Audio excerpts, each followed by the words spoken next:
Hey guys, so in this video I'm going to show you my rubber band ombre technique, and I'm going to show you how I achieved this look. So if you want to see how I did it, stay tuned. So we're going to start off with the products I'm going to be using.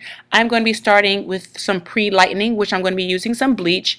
I'm personally going to be using Kenra hair color. However, if you can't get the Kenra, I do have some other options for you. You can get the Colada colors, which is right next to it.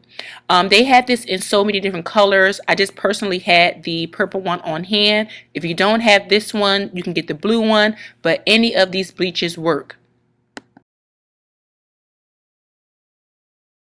I'm also going to be using 40 volume developer, and I also have some red and gold corrector which I like to add to the bleach. All that does is help to eliminate the brassy tones, and my secret weapon as always, olive oil. I mix it with every bleach that I have. I love it. It makes the hair soft and silky. I'm also going to be using toner to tone the hair back down to the reddish color that I'm looking for. I'm going to be using two colors. I'm going to be using 4RR and 6RR. They're basically the same red. One is just lighter than the other. I'm going to also be applying the clear, and all that is going to do is give the hair some shine. So I'm going to bleach the hair first, and then I'm going to add the toner after that.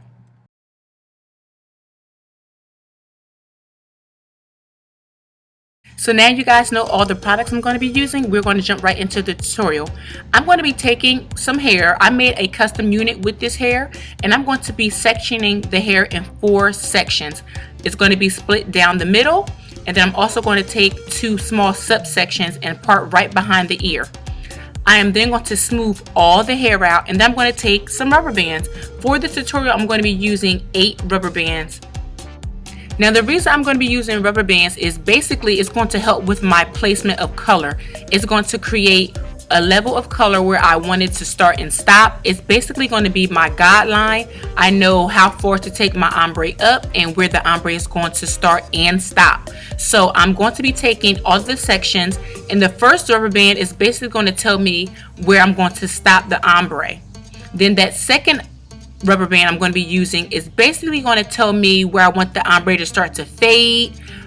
This can be up to your liking. It can start and stop wherever you like, but I am going to be using the rubber bands as a guide in helping me place my color.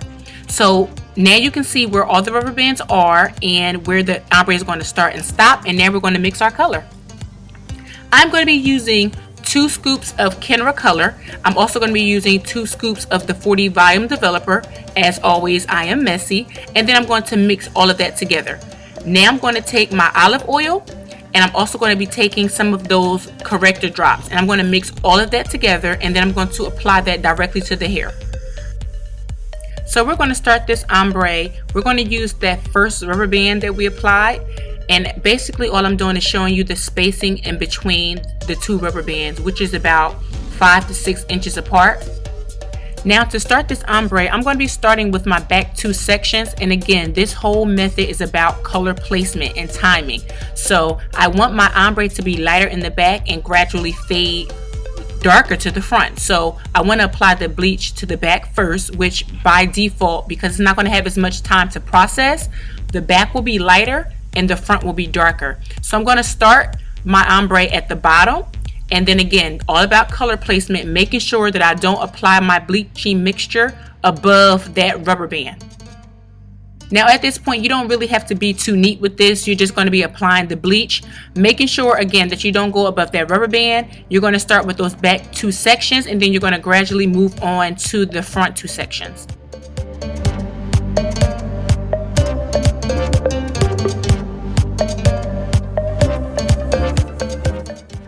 So we're going to apply the rest of our bleaching mixture and let that process for 5 minutes.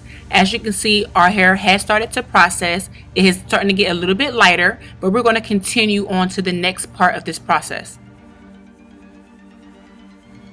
So now I'm just going to take some general scissors, and I'm going to cut that rubber band out. Now I'm going to move up in my ombre process. This is the section where it's not going to be as light, but you will start to see a graduation in hair coloring. I'm going to be starting with that first section again, and I'm making sure that I don't go above that last rubber band. Now, one key to doing this ombre is making sure that you don't have a line of demarcation. So you have to turn your applicator brush and then paint the bleach on to make sure you don't have any harsh lines. Now, depending on how bright you want your hair or your ombre to be, you can leave it on for another 5 to 7 minutes. I'm only going to leave it on for an additional 2 to 3 minutes, and then I'm going to apply my toner. So here I'm just showing you the products I'm going to be using. I'm going to be using the Clear in the 4RR as well as 9 Volume Developer. I'm going to apply this to all of the hair that's been ombre, and we're going to leave this on for an additional 10 to 15 minutes.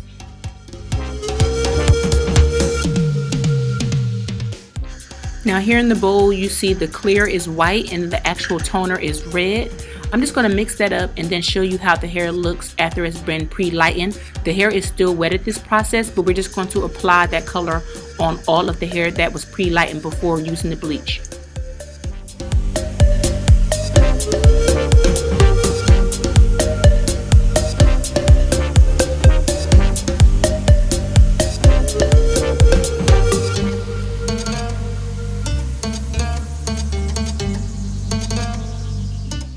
Now, because I don't have a plastic cap that can fit all of my hair, I'm going to be using a shopping bag. It works just as well. I'm going to tie it in a knot and let this process for about 15 minutes. Then I'm going to rinse it with cold water and then I'm going to style. So that's basically it for this tutorial. I hope you guys enjoyed this video. As always, don't forget to like, comment, rate, and subscribe to my channel for more hair tutorials. Until our next video, I'll see you guys soon.